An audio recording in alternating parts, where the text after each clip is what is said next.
The mountain trembled beneath Marcus Chin's boots as he climbed the forbidden path. Every step took him closer to the ancient dragon territories, where no human had walked for 3 centuries.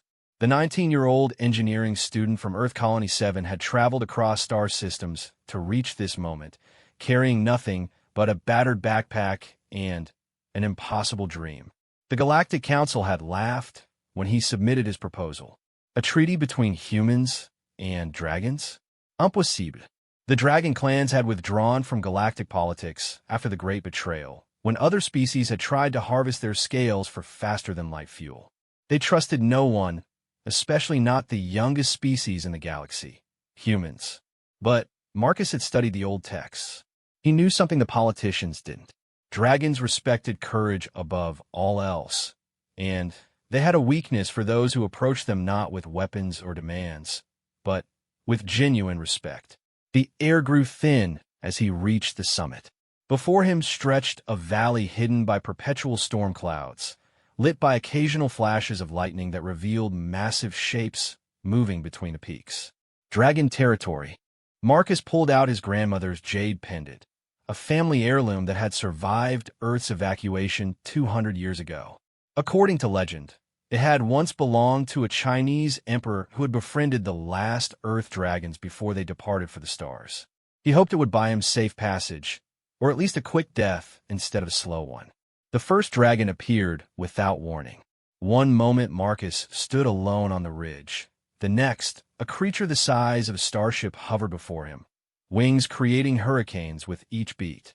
Its scales shimmered between deep purple and midnight black, and its eyes blazed with ancient intelligence. Human. The word rumbled like thunder in Marcus's mind. Dragons didn't speak aloud. Their telepathic abilities were legendary. You dare trespass on sacred ground? Marcus forced himself to remain, standing though every instinct screamed at him to run. He held up the jade pendant. I come seeking Chief Kazrith. I bring an offer that could change the fate of both our species. The dragon's massive head lowered until one eye, larger than Marcus's entire body, studied him closely. You are either very brave or very foolish, young one. Perhaps both. Follow. The flight to the dragon chief's lair tested every ounce of Marcus's courage. The dragon had grabbed him in one massive claw and soared through the storm, lightning crackling off its scales. They dove through clouds and between peaks at speeds that made Marcus's military training seem like child's play. The lair itself defied imagination. Carved into the heart of the tallest mountain, it was a city-sized cavern lit by veins of glowing crystal that ran through the walls like frozen lightning. Dragons of every size and color moved through the space, some in flight, others resting on ledges carved from solid rock.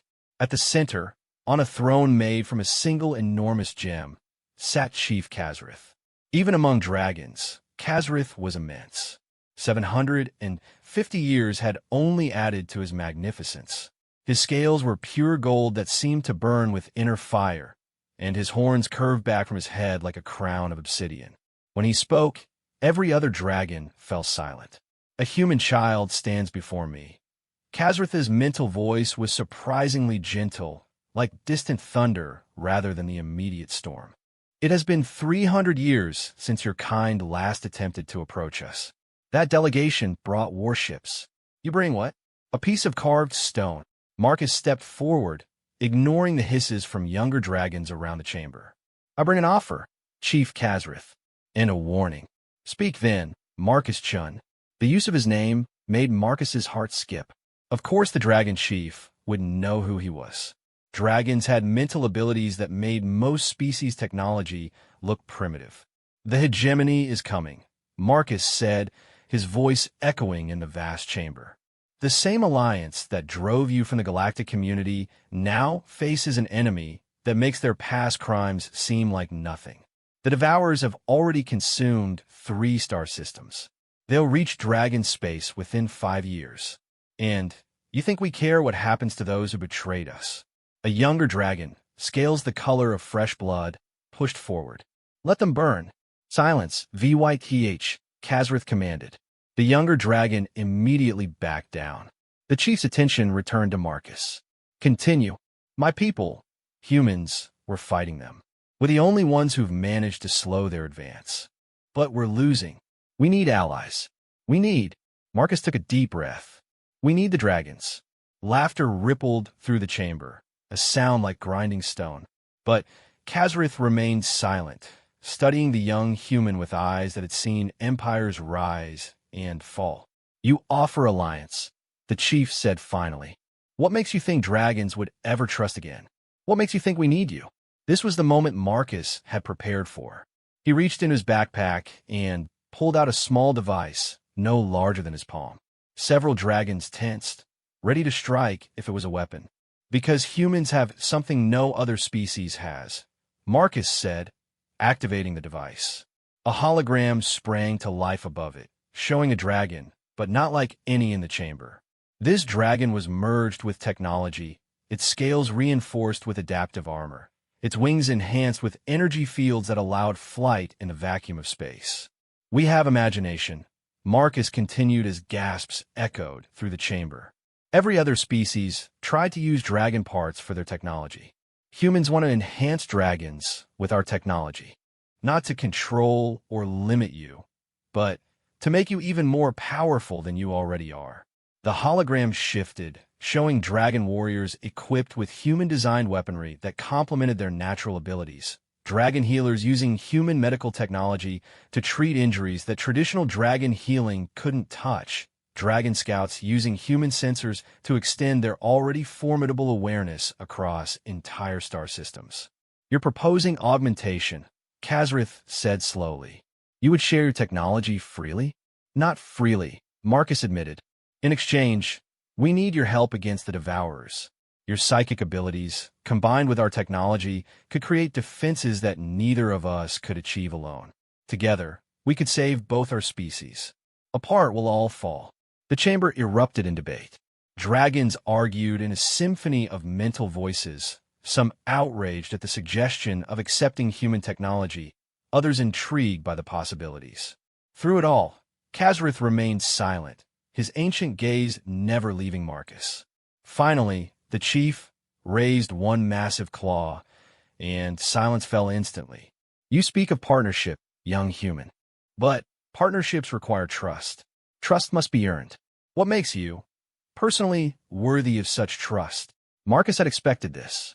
Dragons valued individual courage and honor above all else. He stepped forward until he stood directly before the massive chief, close enough that one swipe of a claw would end him. Because I'm willing to prove it, he said, pulling off his shirt to reveal his bare chest.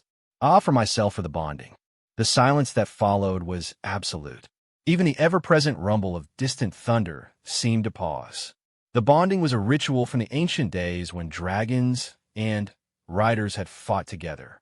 It created a permanent psychic link between human and dragon, allowing them to share thoughts, feelings, and even physical sensations. It had been centuries since a human had even known about it, let alone offered himself for it. You would bind yourself to a dragon? VYTH, the young red dragon, sounded shocked. Do you understand what that means? You would never be fully human again. The link cannot be broken except by death. I understand, Marcus said firmly. If that's what it takes to prove humanity's commitment to this alliance, then I offer myself willingly. Kazarith leaned forward, his massive head lowering until Marcus could feel the heat of his breath. And if I told you the bonding partner would be me, would you bind yourself to a dragon 750 years your senior, knowing you would feel the weight of all those centuries? Knowing that when you die, for you will die long before I do, I will carry that loss forever. Marcus met those ancient eyes without flinching. If that's what it takes to save both our species, then yes. I offer myself as your bonded, Chief Kazarith. Let my commitment prove humanity's sincerity. The old dragon pulled back slightly. You realize what you're sacrificing? Bonded pairs share everything. My memories would become yours. The isolation of 3 centuries, the pain of betrayal, the weight of leading an entire species, all of it would be yours to bear as well. And you would share mine, Marcus countered. The hope of youth, The dreams of what our species could achieve together, the absolute certainty that we're stronger united than divided. Maybe that's what both our species need, to see through each other's eyes. A rumble that might have been approval came from Khazrith's throat. He turned to address the assembled dragons. The human offers himself for bonding, knowing the cost. He stands before us without weapons, without protection, with nothing but conviction and courage. When did we become so jaded that we cannot recognize honor when it stands before us? He could be a spy, one dragon suggested. The humans could be planning another betrayal. Then let them try, Khazrith said, his voice carrying absolute authority. If this young one speaks false, the bonding will reveal it. If he speaks truth, the chief turned back to Marcus. Then perhaps it is time for dragons to remember what it means to trust again. Marcus felt the weight of hundreds of dragon eyes upon him. This was it, the moment that would determine not just his fate, but the fate of two civilizations. He straightened his shoulders and spoke the formal words he had memorized from ancient texts. I, Marcus Chun, offer my mind to your mind, my heart to your heart, my life to your life. In unity, we find strength. In trust, we find victory. Will you accept my bond? Khazrith stood, his full height making the vast chamber seem small. Power radiated from him like heat from a star. 3 conditions, young human. First, the bonding is permanent and complete. No shields, no secrets, no reservations. Second, you will remain here for 1 full year to complete your training and prove to my people that humans can be trusted.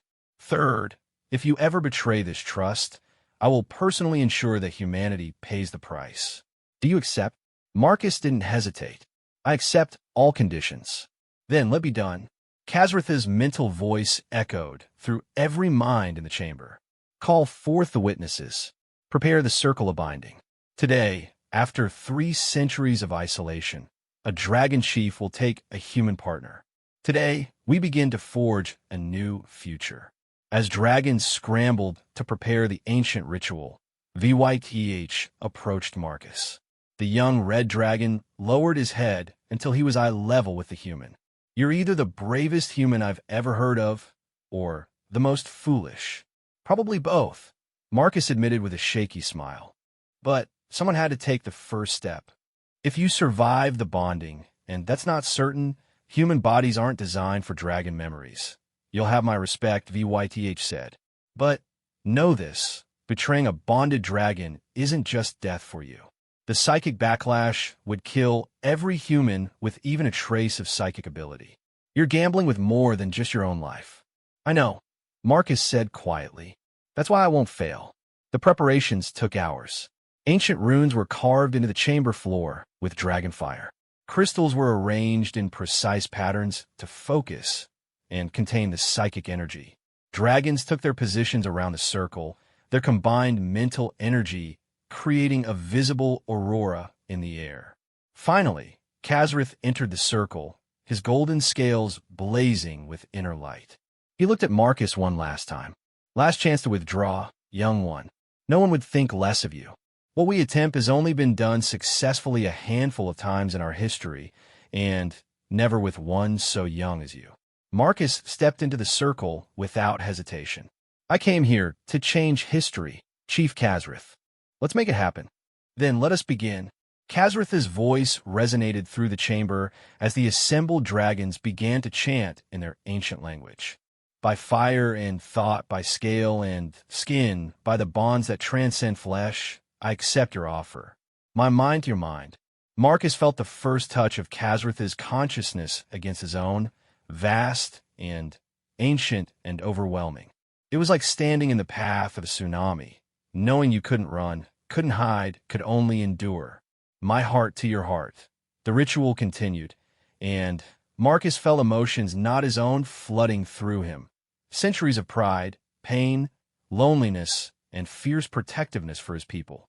My life to your life, Khazrith concluded, and the full force of the bond slammed into Marcus like a physical blow. The young human screamed as 750 years of memories poured into his 19-year-old mind. He saw the rise and fall of civilizations, felt the glory of flight among the stars, experienced the agony of betrayal when those the dragons had trusted turned against them. He relived battles that had shaped the galaxy, loves that had lasted centuries, losses that still ached after hundreds of years. But it wasn't one-sided. Khazrith gasped, a sound like a mountain breaking, as Marcus's memories flowed into him. The Dragon Chief experienced human creativity, their boundless hope, their ability to find joy in small moments. He felt Marcus's determination to save both species, his genuine respect for dragonkind, his willingness to sacrifice everything for a chance at unity. Around them, the witness dragons watched in amazement as the human and dragon in the circle began to glow with the same light, their life forces intertwining in ways that hadn't been seen for centuries. The crystals blazed with power, containing the energy that threatened to tear both beings apart. Then, as suddenly as it had begun, it was over. Marcus collapsed to his knees, gasping, blood running from his nose and ears. But he was alive, and when he looked up, his eyes held depths they hadn't possessed before, the wisdom of centuries mixed with the fire of youth. Khazrith, too, seemed changed. The ancient dragon's eyes held a new light, a spark of hope that had been absent for 300 years. When he spoke, his mental voice carried to every dragon present. It is done. The bond is complete. He looked down at Marcus with something that might have been pride. Rise, Marcus Chun, bonded of Khazrith, bridge between worlds. You have survived what few humans could endure. Now the real work begins. Marcus stood slowly, still adjusting to the dual perspective of human and dragon thoughts. He could feel Khazrith's presence in his mind, vast and comforting, just as he knew the dragon could feel his. They were separate beings, still, but connected in a way that transcended simple telepathy. The council won't believe this, Marcus said, his voice hoarse. A human bonded to the dragon chief himself. They will when we arrive together, Khazrith replied. But first you must learn. A year, we agreed. A year to master what it means to be bonded, to prove to my people that this alliance can work. Are you ready for that challenge? Marcus felt the weight of what he'd taken on, not just the bond, but the responsibility of being the bridge between two species who needed each other to survive. He also felt Khazrith's strength supporting him, the dragon's certainty that together they could succeed. I'm ready, he said, and through their bond, both human and dragon knew it was true. The assembled dragons roared their approval, a sound that shook the mountain. After 3 centuries of isolation, the dragons were ready to rejoin the galaxy. And at the center of it all stood an unlikely pair, a 19-year-old human engineering student and a 750-year-old dragon chief, bound together by trust, necessity, and the hope of a better future. The real journey was just beginning. 6 months into his training, Marcus Chun had learned more about dragons than any human in recorded history. The bond with Khazrith had opened doors no outsider had ever passed through, but it had also revealed just how deep the divide between their species ran. The training ground stretched before him, a natural arena carved from the mountain by centuries of dragon combat practice. Marcus stood at one end, sweat dripping despite the freezing altitude, facing 3 young dragons who had volunteered to test the human hybrid's progress. Through his bond, he felt Khazrith watching from a high ledge, the chief's presence a warm constant in his mind. The old dragon rarely interfered directly in the training, but his support never wavered. Ready yourself, human, VYTH called out. The red dragon had become something like a friend over the months, though dragon friendship involved a lot more potentially lethal challenges than Marcus was used to. Today we test whether you can truly fight as one of us. Marcus activated the prototype armor his human colleagues had sent. It was based on his original designs, but modified with dragon input, scales of energy that could deflect dragon fire, wings that let him match their aerial mobility, and neural interfaces that worked in harmony with his bond. The dragons had initially scoffed at human technology, but seeing it enhance rather than replace their abilities had slowly won them over. The first attack came from above. Scylla, a storm dragon with scales of white and silver, dove from the clouds with lightning crackling between her fangs. Marcus felt the attack coming through his enhanced senses, a combination of the armor's sensors and his bond-heightened awareness. He rolled aside as lightning struck where he'd been standing, then activated his wings and took to the air. Flying still felt impossible, even after months of practice.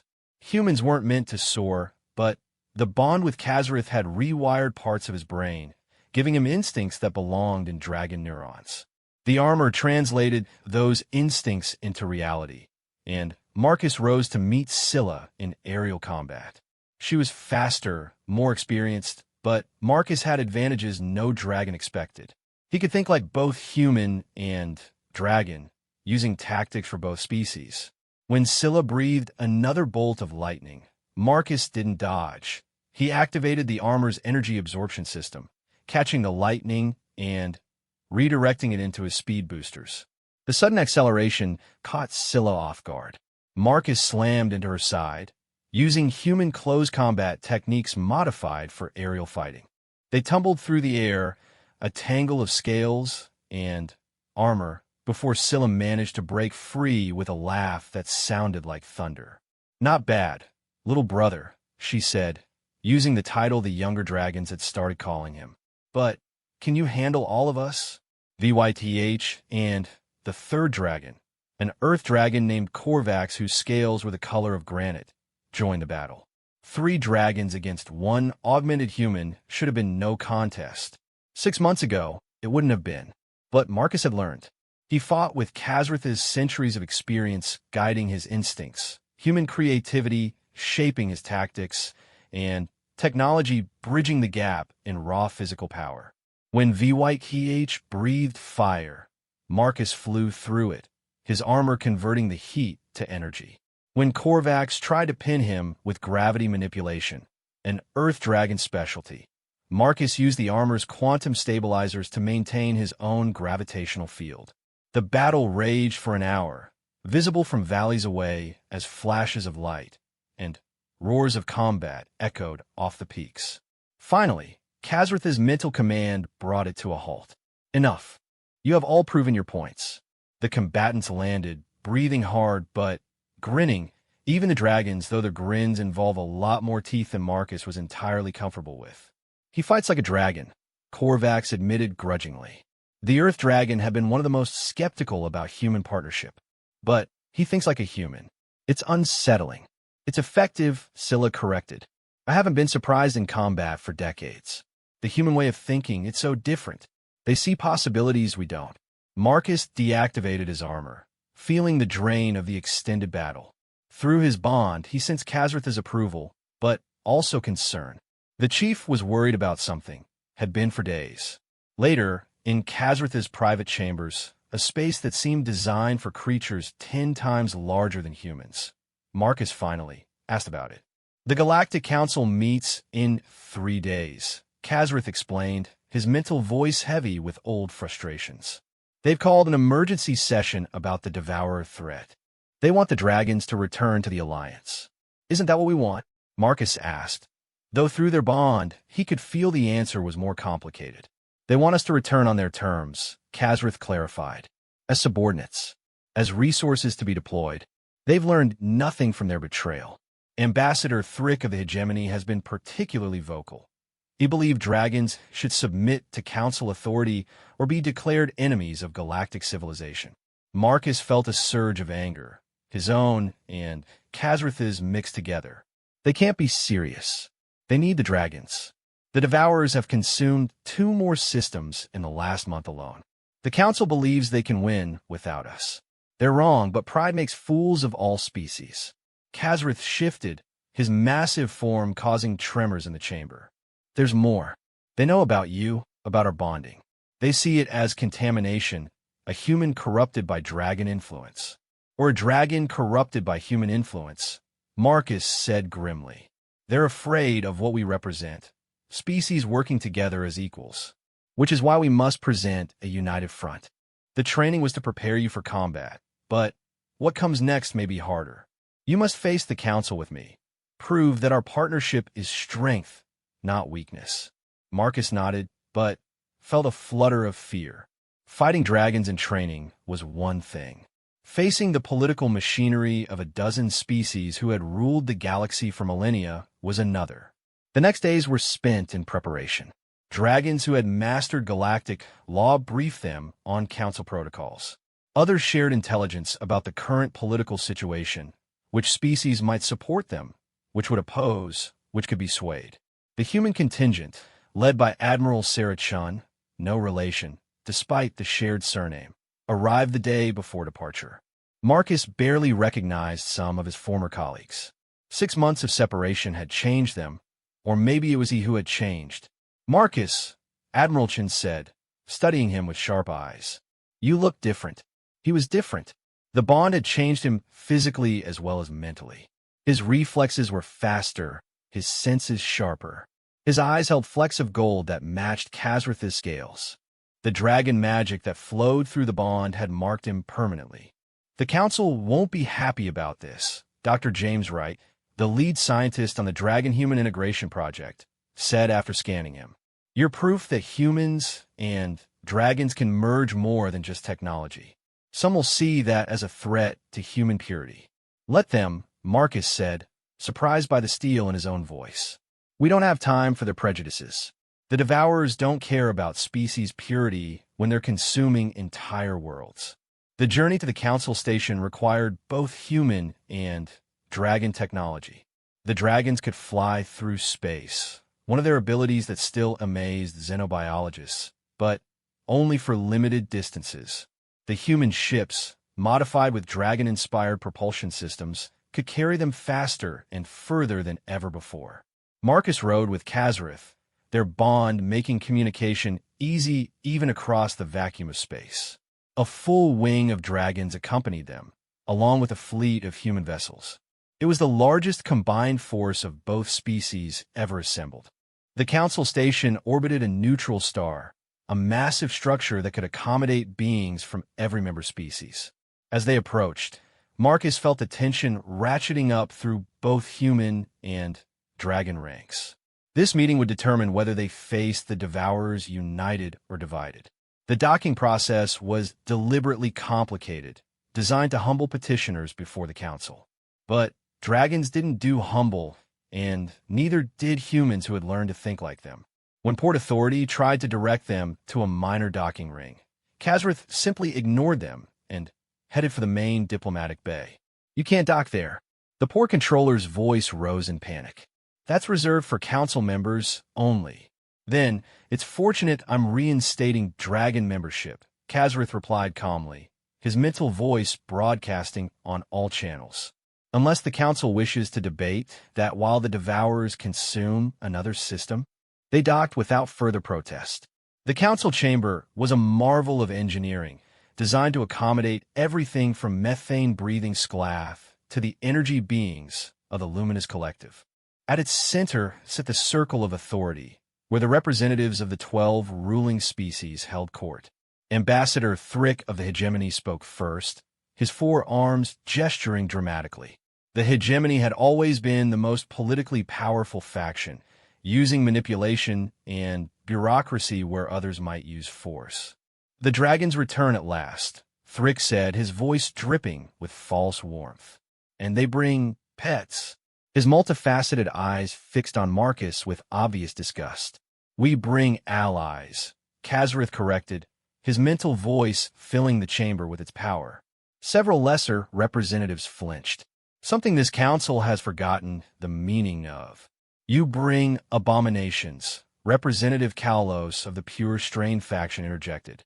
"Humans corrupted by dragon influence, dragons weakened by human technology. This mixing of species is exactly what led to the last Great War." Marcus stepped forward, feeling every eye in the vast chamber turn to him. This was his moment, the reason Kazrath had brought him. "I am Marcus Chun," he said, his voice carrying clearly thanks to the acoustic design. "Bonded to Chief Kazrath, bridge between human and dragon. And I stand as proof that our species are stronger together than apart." "You stand as proof of contamination," Thrick sneered. "Look at you. neither fully human nor dragon. A mongrel, a mistake. The insult burned, but Marcus had learned dragon patience to go with dragon pride. What I am, he said slowly, is someone who can fight the Devourers. Can you say the same, Ambassador? He activated a holographic display, showing battle footage from the latest front. Human ships, enhanced with dragon technology, holding a line that had broken everywhere else. Dragons in technological armor, their natural abilities amplified, tearing through Devourer assault forms that had slaughtered conventional forces. For 6 months, our combined forces have been the only thing slowing the Devourer advance, Marcus continued. Not the hegemony's bureaucracy, not the pure strain's ideology, not the Council's politics. Dragons and humans working together. A temporary alliance born of desperation, Kalos dismissed. It will end as all such alliances do, in betrayal and bloodshed, like the Council's alliance with the dragons 300 years ago. Kazratha's mental voice cracked like a whip. When you try to harvest our scales, when you drove us into exile for refusing to be your resources. Ancient history, Thrick said quickly. The current crisis demands we look forward, not backward. The dragons are welcome to return, under proper council authority, with appropriate oversight, and without these dangerous human entanglements. No, the word came from both Marcus and Kazrath simultaneously, their bonded voices creating a resonance that made the chamber walls vibrate. The dragons will ally with the council as equals or not at all, Marcus said, and that alliance includes humanity. We've proven our worth, proven our loyalty. We offer technology, tactics, and the one thing the Devourers don't understand, the ability to adapt, to become more than what we were born as. Arrogant child, Thrick snarled. You dare dictate terms to the Galactic Council? Humanity has been spacefaring for barely 2 centuries. You're infants playing with forces beyond your comprehension. Infants who stopped the Devourers at Kepler Station, Admiral Chin spoke up from the human delegation. Infants who developed the shield technology that's the only defense against their consumption beams. Infants who had the courage to approach the dragons as equals when the rest of you cower behind old fears. The chamber erupted in debate. Species representatives shouted in a dozen languages, universal translators struggling to keep up. Through it all, Marcus stood calm, feeling Kazratha's presence like a mountain at his back. Finally, Representative Zorith of the Crystalline Harmony, one of the few truly neutral council members, called for order. The human speaks of proven worth. Let's see this proof. A demonstration, perhaps. What kind of demonstration? Kazrath asked, suspicion coloring his mental tone. The Devourers have taken Outpost 7739 in the Kelos system, Zorith said. A council fleet is mobilizing to retake it. Let the Dragon-Human Alliance join this battle. Show us that your partnership is more than words. Marcus felt the trap closing. Outpost 7739 was a fortress, heavily defended even before the Devourers took it. The Council fleet would likely fail, and they wanted the dragons and humans to fail with them. But through his bond, he felt Kazratha's determination. They had come too far to back down now. We accept, the Dragon Chief said. But when we succeed, and we will succeed, the Council will recognize the Dragon-Human Alliance as full members with all rights and authorities thereof. If you succeed, Thrick said with a cold smile, we will consider it. It wasn't a binding agreement, but it was more than they'd had before. As the session adjourned, Marcus found himself surrounded by both dragons and humans, all looking to him and Kazrath for guidance. Can we do this? Dr. Wright asked quietly. Outpost 7739 is a death trap. The Devourers have had weeks to fortify it. We can, Marcus said with more confidence than he felt. We have to. This is our chance to prove that the old ways of thinking, of separation, of species purity, of rigid hierarchies, won't save us. Only together can we survive what's coming. V. White landed beside them, his red scales gleaming under the station's artificial suns. The younglings are ready to fight, he reported. They believe in what we're building. But the elders many still doubt. They remember the betrayal too clearly. Then, we'll have to show them, Kazrith said. Show them all. The council, the doubters, the devourers themselves. The age of isolation is ending. The age of unity begins now. Over the next week, the combined fleet assembled. It was a sight that hadn't been seen in centuries. Dragon wings flying in formation with human starships, technology, and ancient power working in harmony. Marcus spent his time moving between both groups, translating not just languages but entire ways of thinking. The human engineers were fascinated by dragon abilities they were only beginning to understand.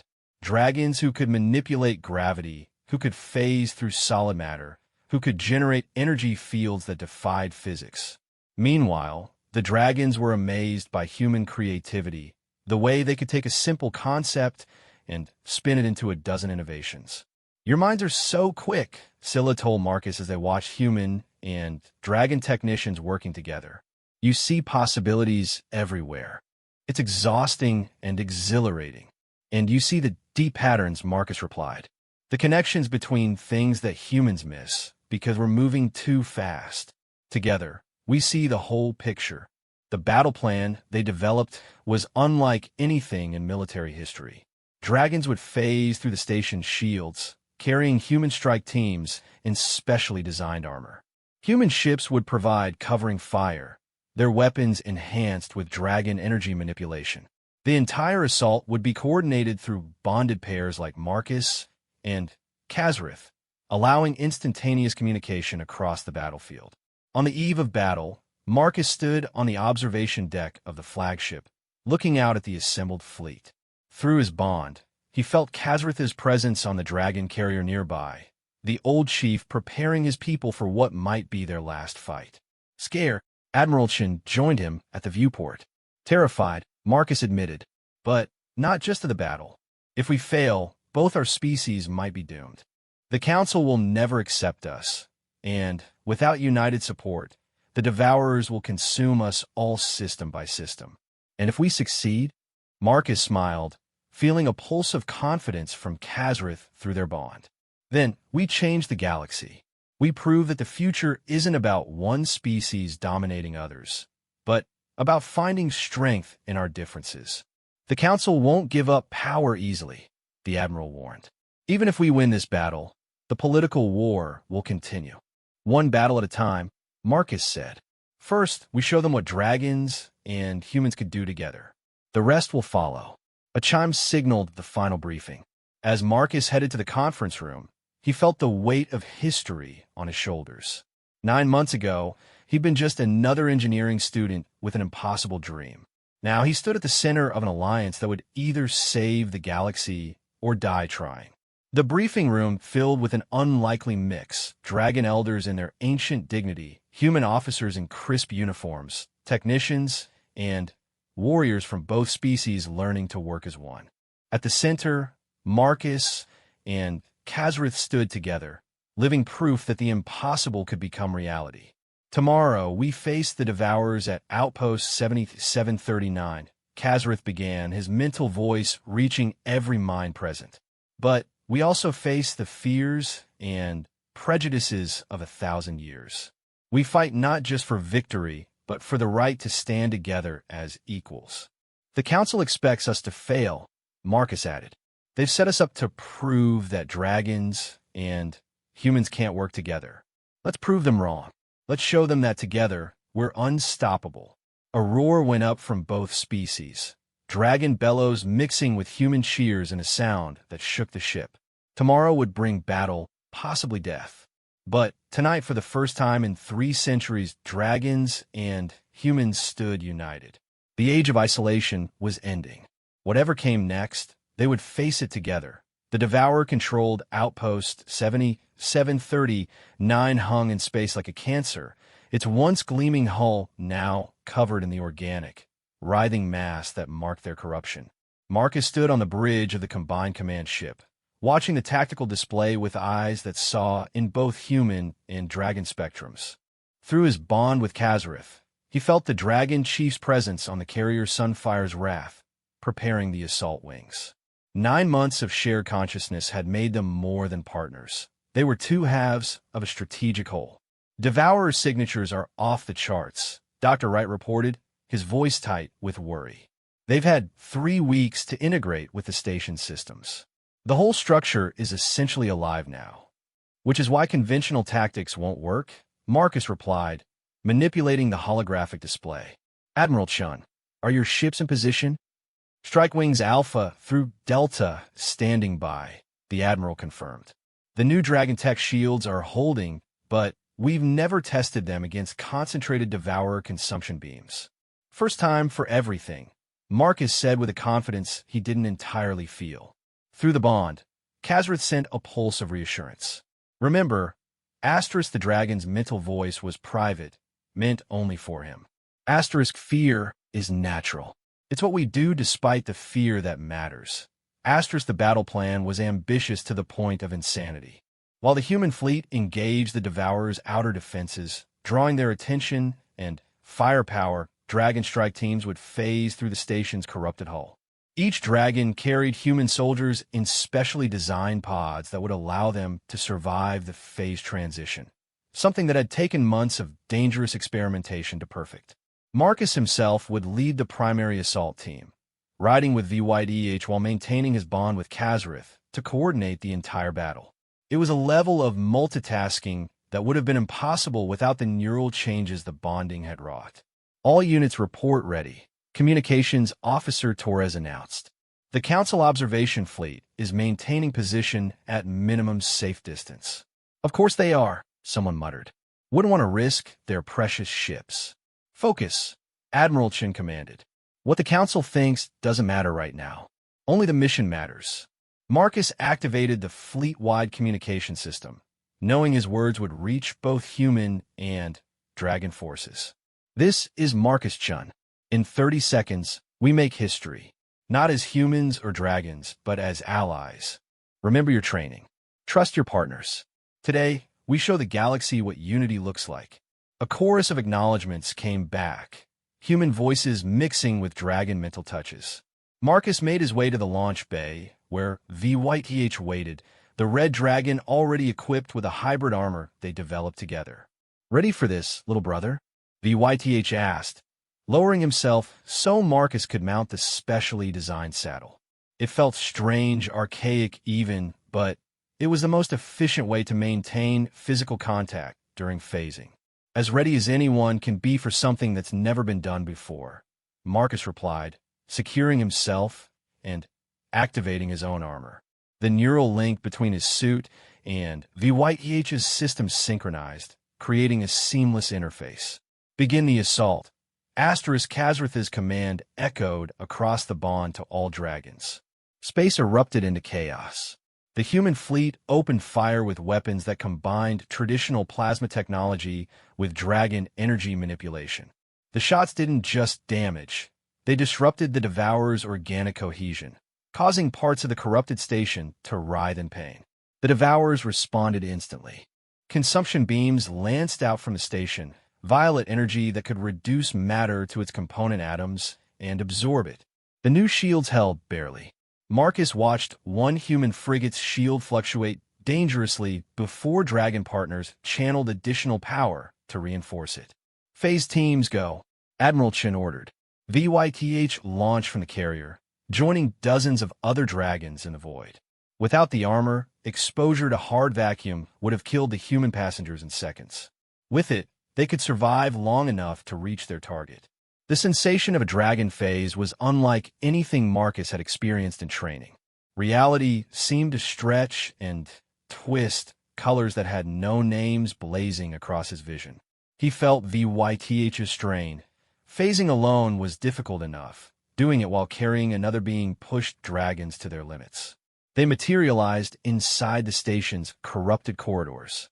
The walls pulsed with sickly life, organic matter fused with metal in ways that violated both biology and physics. Marcus dismounted quickly, his team of human soldiers emerging from their protective pods. Sector 7 clear, he reported through the bond, knowing Kazrith would relay to all teams. Moving toward the core. Similar reports came in from other teams. The multi-point insertion was working, but the Devourers were adapting quickly. Through the station's corrupted nervous system, they could respond to threats instantly. The first attack came from above. What had once been a maintenance drone dropped from a ceiling, its mechanical form twisted into something with far too many teeth. Marcus's enhanced reflexes, a gift of the bond, let him roll aside and fire in one smooth motion. Dragon fire ammunition, bullets infused with dragon flame, tore through the creature. "Move," he ordered his team. They had to reach the station's power core before the Devourers could mount a coordinated defense. Through the bond, he felt Khazrith engaging the external defenses.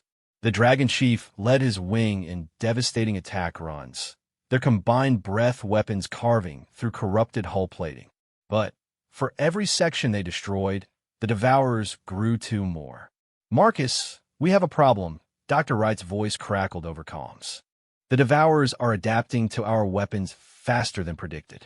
Energy absorption is at 30% and climbing." "Understood," Marcus replied, firing at another corrupted drone. "Scylla, can your team reach the shield generators?" "Negative," the Storm Dragon replied, her mental voice strained. "Heavy resistance. These things are learning our tactics as we use them." Marcus felt a chill. The Devourer's greatest weapon wasn't their consumption beams or their corruption.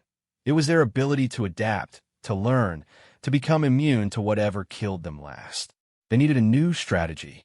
"All teams, converge on my position," he ordered, making a tactical decision that went against the plan. "We're going to try something different." "That's not the plan," one of the human captains protested. "The plan assumed the Devourers wouldn't adapt this quickly," Marcus countered. "We need to be as flexible as they are."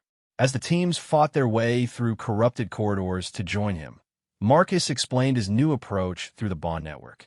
Instead of trying to destroy the power core, they would attempt something that had never been done. Use the Dragon-Human Neural Link technology to interface directly with the Devourer consciousness. "That's insane," someone said. "The Devourers don't think like us. Direct contact could destroy your mind."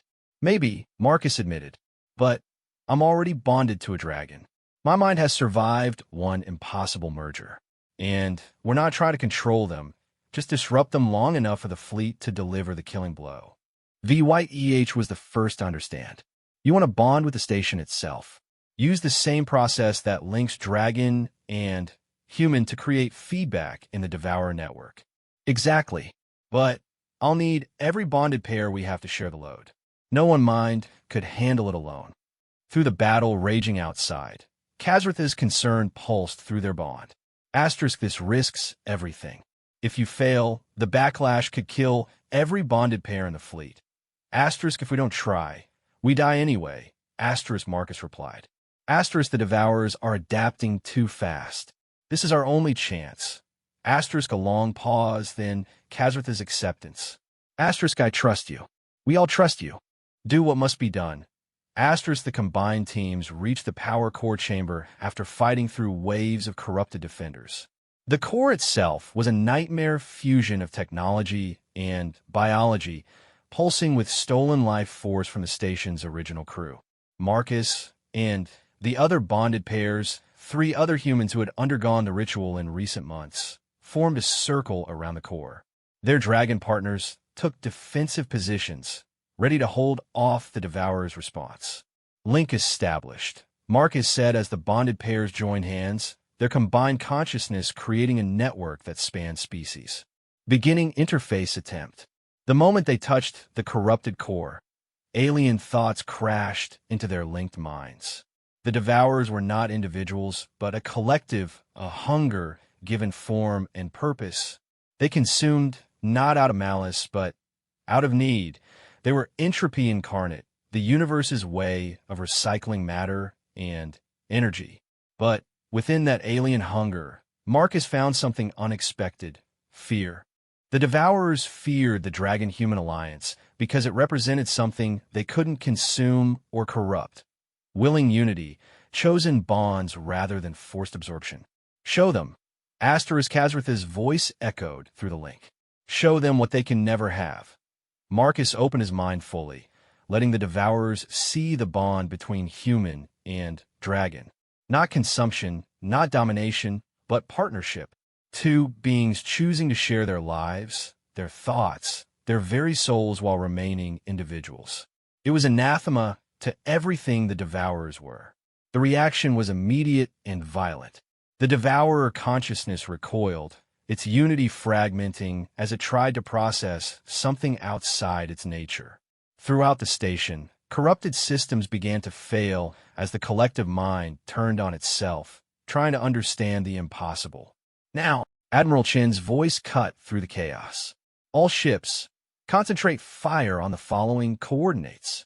The human dragon fleet struck with everything they had. Weapons designed specifically to exploit the Devourer's temporary confusion tore through weakened defenses. Dragon fire mixed with human plasma, creating a storm of destruction that the fragmented Devourers couldn't adapt to quickly enough. But the strain on the bonded pairs was immense.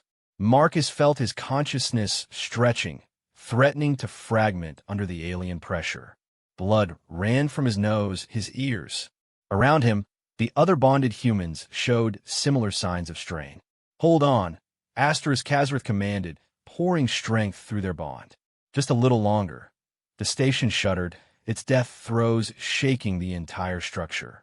The Devourer consciousness made one last attempt to reassert control, to consume the minds touching it.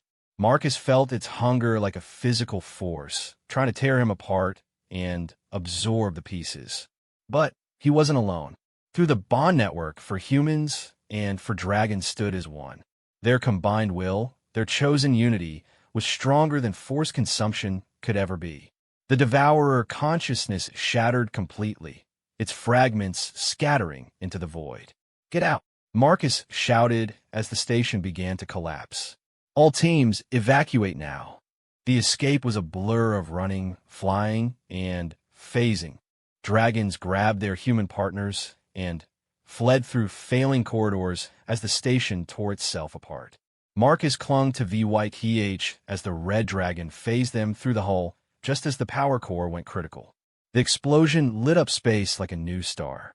The combined fleet pulled back, shields straining against the shockwave.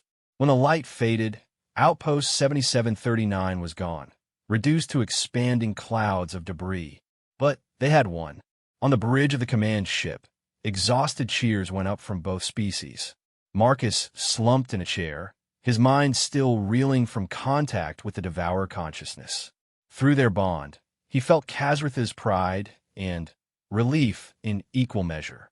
"Casualty report," Admiral Chin ordered. Though her smile showed she already knew they'd achieved the impossible. 14 humans injured, 6 seriously. 7 dragons with phase strain, but all expected to recover. 0 fatalities, came the report. 0 fatalities. Against the Devourer stronghold. It was unprecedented. The Council Observation Fleet is requesting permission to approach, communications reported. "Ambassador Thrick wishes to speak with you, Marcus." Marcus stood, straightening his armor. This was the moment they'd fought for. Not just the military victory, but the political recognition that would follow. The holographic form of Ambassador Thrick appeared on the bridge, his 4 arms held in what might have been grudging respect. "Mr. Chun, Chief Kazrith, the Council has observed your impressive victory. A victory that saved Council lives," Kazrith noted, his mental voice carrying clearly. "Lives your own fleet couldn't have saved." "Yes, well." Thrick's discomfort was obvious. "The Council has voted. By a narrow margin. We acknowledge the effectiveness of the Dragon-Human Alliance. We're prepared to offer provisional membership status." "Full membership," Marcus corrected firmly. "As equals." That was the agreement. "You presume much, human." "We presume nothing," Marcus replied. "We've proven everything. The dragons return not as your subordinates, but as partners. Humanity stands with them. Accept us as equals, or face the Devourers alone." A long pause. Behind Thrick, Marcus could see other council members debating furiously. Finally, Representative Zorith of the Crystalline Harmony spoke. "The human speaks truth. What we witnessed today, it changes everything. a motion for full membership for both dragons and humans as allied species. The vote was closer than it should have been, but it passed. For the first time in galactic history, two species would enter the Council together, their alliance recognized and protected by law. There will be conditions, Thrick warned.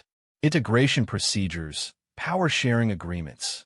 We'll negotiate in good faith, Admiral Chen said. But know this, humanity and dragonkind stand together. What you saw today was just the beginning. After the connection ended, Marcus found himself surrounded by celebrating humans and dragons. VYEH playfully butted him with his massive head, nearly knocking him over. Not bad for a little brother, the red dragon said. You actually pulled it off. We pulled it off, Marcus corrected. All of us, together. Through the viewport, he could see the human and dragon fleets mingling, no longer separate forces but one unified armada. It was a sight that would have been impossible a year ago. You've done well. Kazratha's mental voice was warm with pride. The boy who climbed my mountain has become a bridge between worlds. The journey's just beginning, Marcus replied. The Devourers are still out there. The Council will try to limit our influence. There are dragons and humans who still oppose what we're building. True, Kazrath acknowledged. But today we prove it's possible.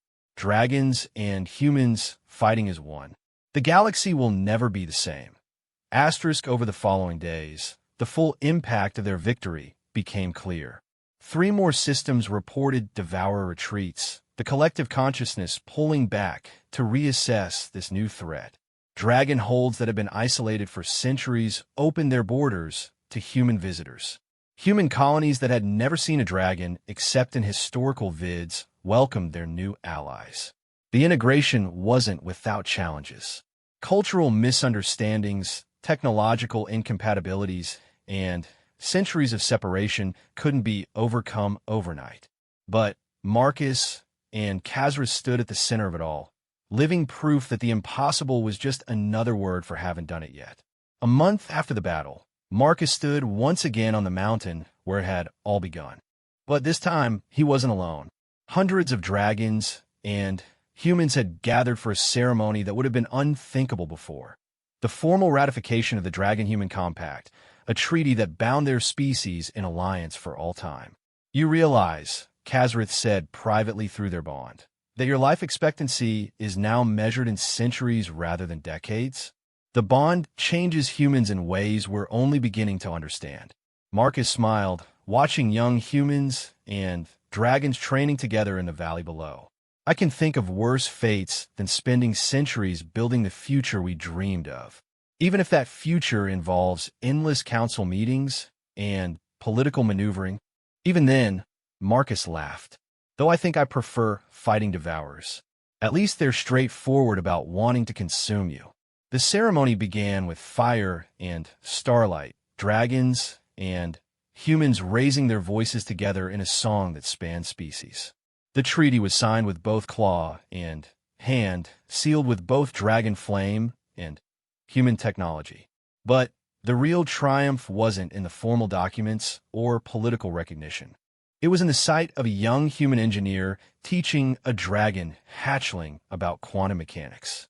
It was in the Dragon Elder showing human soldiers how to sense the flow of energy through living things. It was in the dozens of new bonded pairs, each one strengthening the bridge between species. My grandfather used to tell stories, Admiral Chen said, joining Marcus and Kazrath after the ceremony, about Earth before the evacuation. He said humans and dragons lived together once in myth and legend. Maybe we're not building something new. Maybe we're remembering something we lost. Or maybe, Marcus suggested, we're creating something that should have always been. The sun set behind the mountains, painting the sky in shades of fire. In the distance, the Devourers still threatened. The Council still schemed. The future remained uncertain. But humanity and dragonkind would face it together, bonded by choice, united by purpose, and stronger than either could ever be alone.